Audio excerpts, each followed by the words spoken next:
Aujourd'hui, avec l'aide d'Allah, tabaraka wa ta'ala, on va vous parler d'un grand fléau qui est le mauvais œil. Le mauvais œil. Rentrons directement dans le vif du sujet en voyant ce hadith qui nous est rapporté par l'imam Ibn Majah.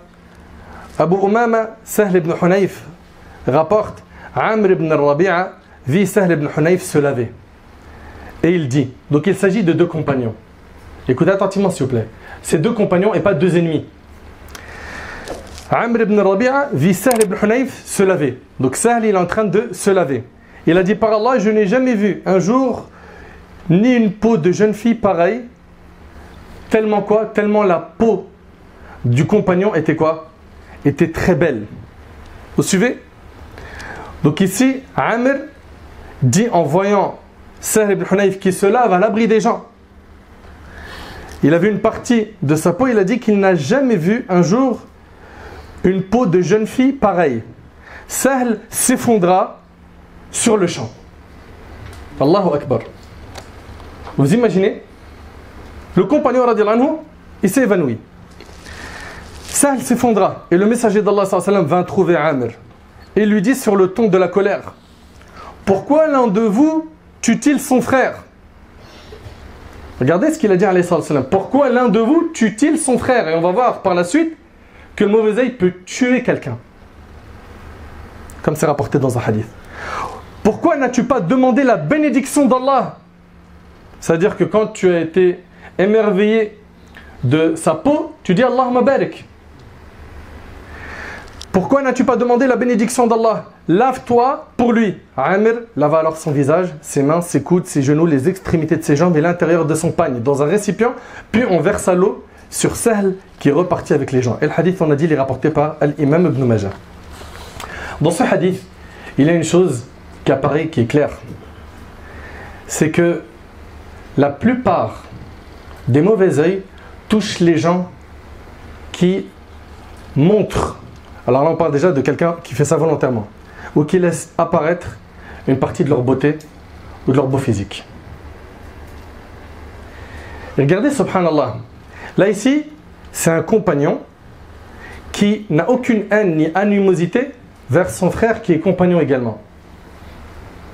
Et le simple fait qu'il l'a vu sans faire dua de bénédiction pour lui, sans dire Allahumma barik lahu ou alayhi ou fihi, ok?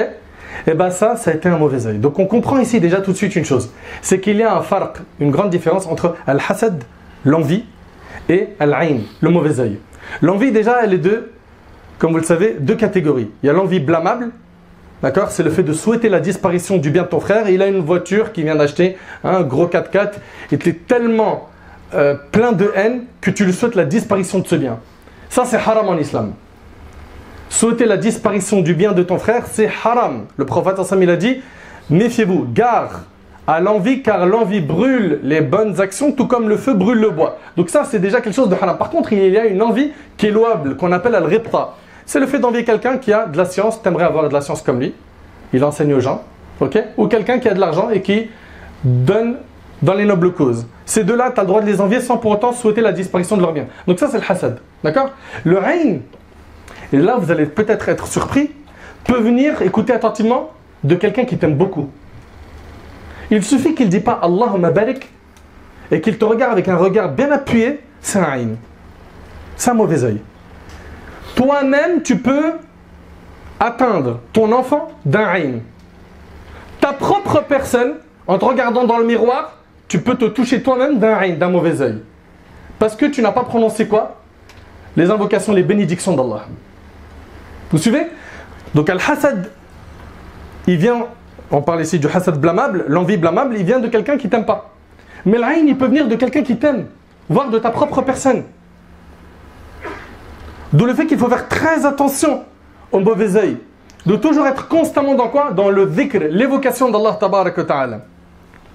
Et moi je m'étonne, et je vous le dis clairement, de ces gens qui toute la journée affichent leur vie, leur confort, leur luxe, leur beau physique sur les réseaux sociaux.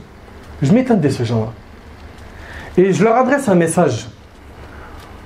Vous avez sûrement des épreuves et des secousses lourdes. Vous vous dites pas des fois ça peut être le mauvais œil? Tu t'exposes exposent à ça. Quand on les voit dans leur story, dans les réseaux sociaux, en train de se prendre en photo avec une grosse voiture de luxe. Ok? Te faisant croire que sa vie entière, c'est canon, c'est trop bien. Alors que c'est juste le moment de la photo, c'est bien. Et après, c'est les ténèbres dans sa vie, quand il n'est pas connecté à Allah subhanahu wa ta'ala. Et Allah ta'ala, il l'a dit. Quiconque se détourne de mon rappel mènera certes une vie pleine de gêne. Ils vendent du faux, du mensonge aux gens. Ou bien l'autre, il est là en train de filmer toutes ses voitures. Voilà, j'ai celle-là, puis j'ai aussi celle-là, puis aujourd'hui on va prendre laquelle, on va conduire laquelle. Tu es en train d'être une source de trouble, de fitna dans le cœur des musulmans. Leur cœur brûle à cause de toi. Mais ce que tu réalises pas, c'est que les malheurs qui te viennent derrière, c'est toutes ces flèches de haine qui t'ont touché parce que tu as été stupide et bête à étaler ta richesse et les bienfaits de cette manière-là. Alors est-ce qu'on doit cacher notre voiture si on a une voiture confortable? Déjà, le musulman, il n'est jamais dans un excès et il n'est pas dans l'orgueil. Ces deux-là, il les combat. Tu as le droit d'avoir une voiture qui est confortable, qui est bien, qui roule bien, qui est récente, il n'y a aucun problème. Mais il y a une différence entre avoir ce véhicule pour toi, pour ta famille, etc. et pour montrer toute la journée aux gens que tu vis au top. Mais le haine, ça tue. Vous ne comprenez pas que le mauvais œil tue. Vous allez voir des textes où vous allez être choqués. Réveillez-vous. Comprenez qu'une parmi les grandes causes, voire c'est peut-être la principale cause des problèmes que vous avez, c'est que vous étalez trop votre vie. Quand je dis votre vie, c'est la richesse, le confort, le matériel, les repas, les voyages. Regarde, jet privé, regarde ceci, regarde cela, regarde mes vêtements. Ah bon, aujourd'hui, je ne sais pas ce qu'on va prendre comme voiture. Bah tiens, vous me conseillez quoi, la Lamborghini ou la Ferrari? Après, il s'étonne que derrière, c'est des catastrophes sur ses enfants, sur sa santé, sur sa femme, sur ses parents. Il ne comprend pas. Mais regarde les choses avec les yeux de la religion, tu comprendras mieux. Non. Et tout ça pourquoi? Pour exister. Parce que ces gens-là, dans leur code, ils ont compris que avoir de la valeur, être bien dans sa peau, c'est exister sur les réseaux sociaux. Avoir une vie virtuelle. Mais Sakin, Wallahi al-Azim, je le jure par là, ils me font tous de la peine. Et je dis pas ça en mode je leur veux du mal. Wallah, pas du tout. Pas du tout. Je leur souhaite que du bien. J'aimerais qu'ils ouvrent les yeux, qu'ils arrêtent ce monde d'illusion, ce monde faux. Ce monde où ils vendent du rêve aux gens et la vraie vie, c'est pas celle qu'ils montrent sur internet. Alors lui, il est là, il est en train de toute la journée dans la salle de sport, il montre ses muscles. Elle est en train de montrer sa beauté toute la journée dans les réseaux sociaux. Et ils ne comprennent pas pourquoi il y a autant de malheurs qui les touchent. Il y a quelque chose qui s'appelle le mauvais œil. Ça existe en islam, par le Coran, par la sunna du prophète alayhi salatu wassalam. C'est confirmé. Mes chers frères et sœurs, gardez en tête qu'Allah tabarak wa ta'ala dit « Ma asaba min musiba fi al-ardi wa la fi anfusikum illa fi kitabin min qabli an nabra'aha inna dhalika ala Allah yasir » Nul malheur n'atteint la terre ni vos personnes qui ne sont enregistrées dans un livre avant que nous l'ayons créé, et cela est certes facile à Allah. Et également le prophète alayhi salatu wassalam, dans le hadith d'Ibn Abbas qui est rapporté par l'imam al-Tirmidhi, il a dit: sache que si tous les gens s'unissaient pour te procurer un bienfait, ils ne te feraient profiter que du bienfait qu'Allah a décrété pour toi. Et que si tous les gens s'unissaient pour te nuire, ils ne te feraient que le mal qu'Allah a décrété pour toi. La plume est levée et les pages ont séché. Et le prophète alayhi salatu wassalam, dans le hadith rapporté par l'imam Muslim sur Ibn Abbas, a dit: écoutez attentivement s'il vous plaît, le mauvais œil est une vérité. Et si une chose pouvait devancer la prédestination, ce serait le mauvais œil. Et le prophète alayhi salatu wassalam a mis en garde contre le mauvais œil. D'après Jabir ibn Abdullah radiyallahu anhu, le prophète sallallahu alayhi wa sallam a dit: le mauvais œil fait rentrer l'homme dans la tombe. Alors qu'est-ce que tu en penses? Ça tue. Nous, ce qu'on doit faire, on va voir après, Inch'Allah. C'est pas de vivre en étant caché, hein, parce qu'il y a toujours des extrêmes. Il y a celui qui étale toute sa vie, sa richesse, le confort, les bienfaits qu'Allah lui a donnés, et il y a celui qui cache tout à tout le monde, jusqu'à il devient parano. Non, il y a un juste milieu. Il y a un juste milieu. C'est quoi? C'est Allah tabarak wa ta'ala, il t'a donné de l'argent, tu es dans un confort matériel, ok, tu as une belle voiture, mashallah, tu fais du khair, tu es bien habillé, etc. N'expose pas ça, ok? Fais tes afkar, lis tes invocations du matin et du soir, les invocations qui ont été enseignées par notre bien-aimé alayhi salatu wassalam.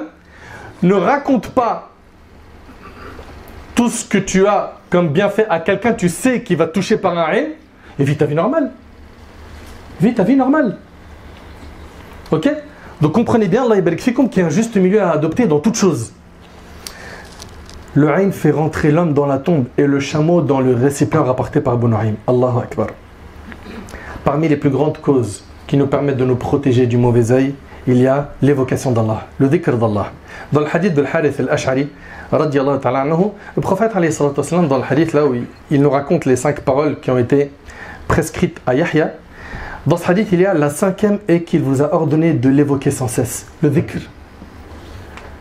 L'exemple de cela est celui d'un homme qui est poursuivi par des ennemis et qui se réfugie dans une forteresse. Or, jamais l'homme n'est à l'abri du diable que lorsqu'il est en train d'évoquer Allah, qu'il soit glorifié, rapporté par l'imam Ahmad. Donc le dhikr, ça te protège. Ok? Les invocations du matin et du soir. Le matin et le soir, subhanallah, vous avez tous aujourd'hui un smartphone. La plupart, vous en avez un. Ok? Et ceux qui n'en ont pas, vous avez la citadelle du musulman. Dans le smartphone, tu as l'application la citadelle du musulman. Tu as les invocations, tu en as une vingtaine à dire le matin et le soir. Et plus tu en dis, supposons que tu n'as pas le temps de dire toutes les invocations, plus tu en dis, plus ton armure contre le mal, elle est solide. Celui qui en dit 5, il est meilleur que celui qui en dit qu'une. Celui qui en dit 10, il est meilleur que celui qui en dit 5. Donc fais ce que tu peux le matin et le soir pour lire les invocations. Et ça doit faire partie de notre train de vie quotidien. On ne doit jamais abandonner Adhkar al-Sabah al-Masa. Et on a une négligence folle, nous, la communauté musulmane, concernant ces invocations. On sait que ça protège des mots, M-A-U-X, n'est-ce pas? On sait que ça protège des mots, mais est-ce qu'on les dit? Combien de fois tu as entendu Adhkar al-Sabah al-Masa?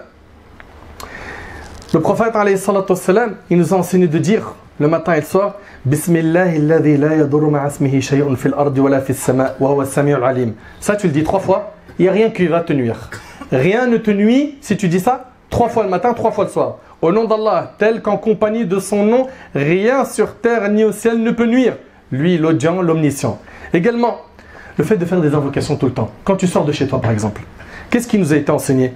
De dire Bismillah, tawakkaltu ala Allah, wa la hawla wa la quwwata illa billah. N'est-ce pas? Anas ibn Malik radiyallahu anhu relate que le prophète a dit: quand quelqu'un en sortant de chez lui dit Bismillah, tawakkaltu ala Allah, wa la hawla wa la quwwata illa billah, écoutez bien.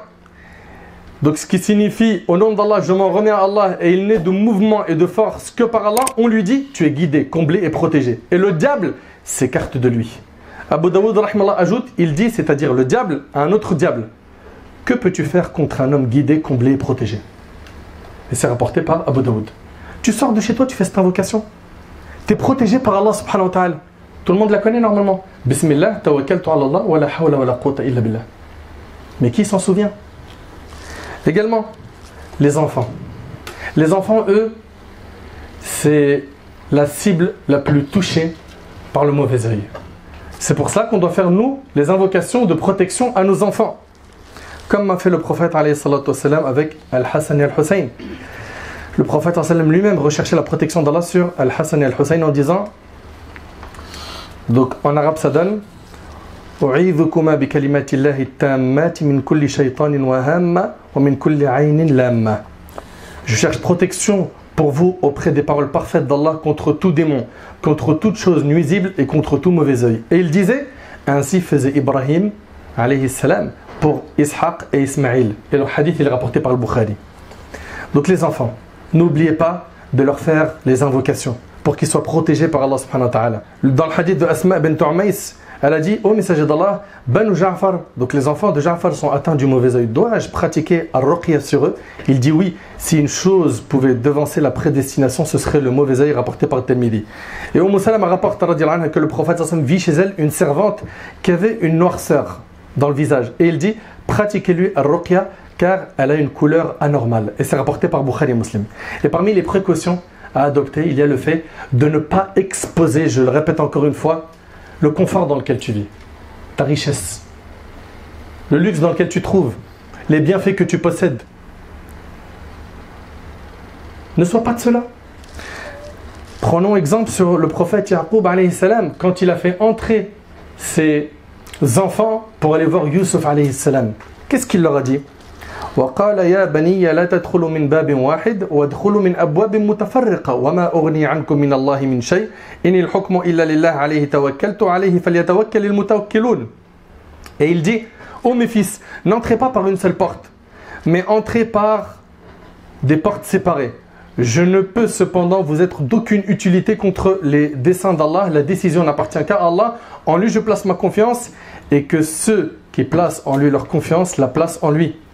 Et que ceux qui placent en lui leur confiance la placent en lui.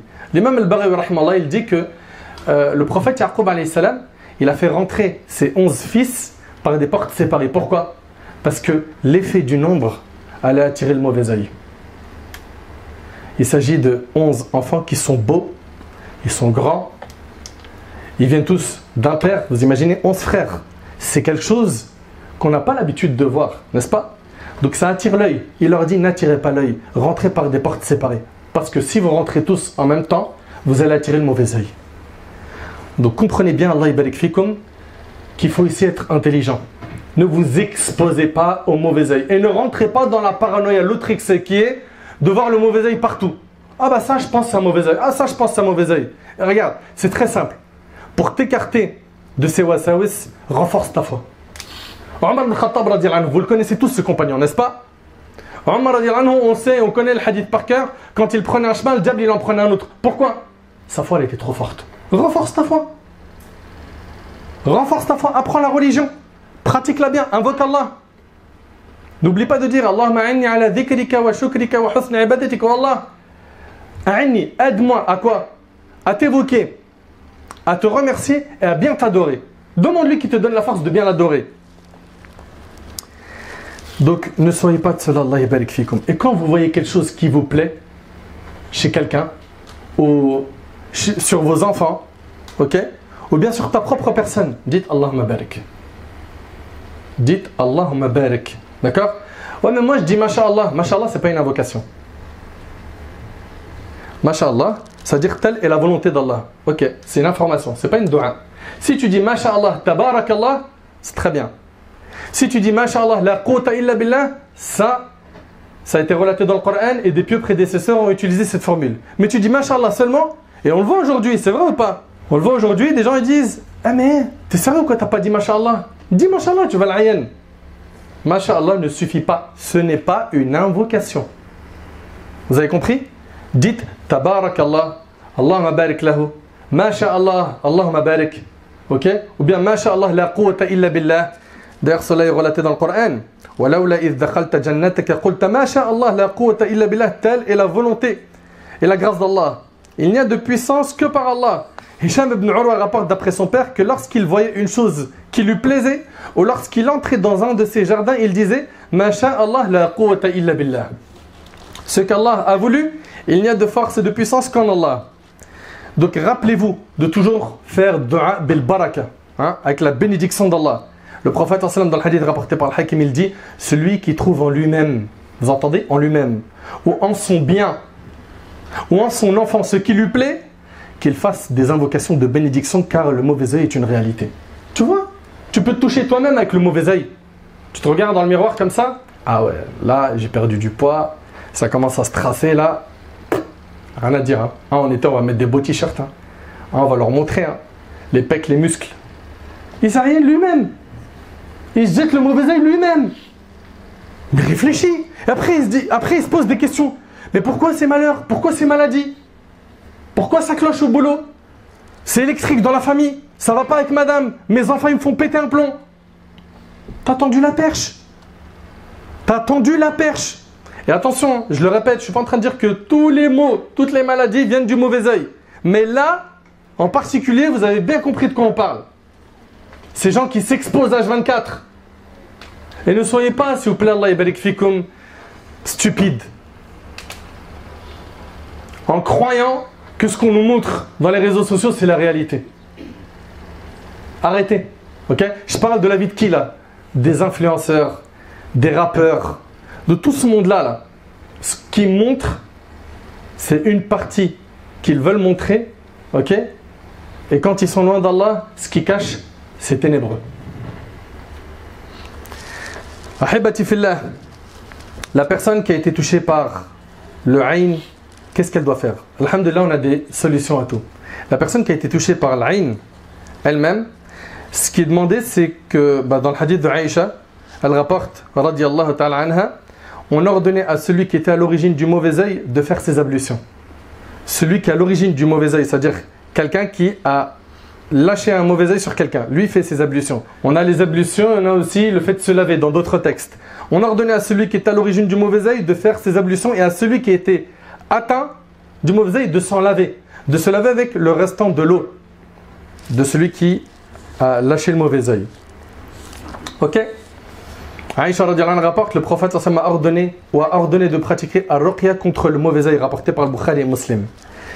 Également, réciter la Fatiha 7 fois sur la personne qui est malade. Ayatul Kursi, pour justement aider la personne touchée par le mauvais œil de se soigner. Également, Surat al-Ikhlas, Al-Falaq et An-Nas, Al-Ma'awwidhatayn, 3 fois, et de positionner dessus. Ok? Donc sur la personne touchée par le mauvais œil, on lui récite cela.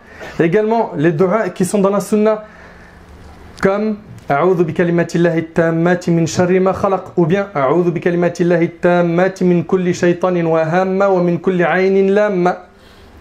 Et sache, toi qui as été touché par le mauvais œil, que ce qui t'a touché, tu ne pouvais pas l'éviter. Et ce qui t'a échappé ou ce qui ne t'a pas touché ne pouvait pas t'atteindre. Que tout est fait par le destin d'Allah tabarak wa ta'ala. Place donc ta confiance en lui. Si toutes les portes sur terre se ferment et que tu ne trouves plus d'issue chez les médecins, chez les psys, et que toutes les portes se ferment, sache que la porte d'Allah tabarak wa ta'ala, le maître, est ouverte et qu'il est capable de tout. Et que c'est lui qui dissipe les soucis.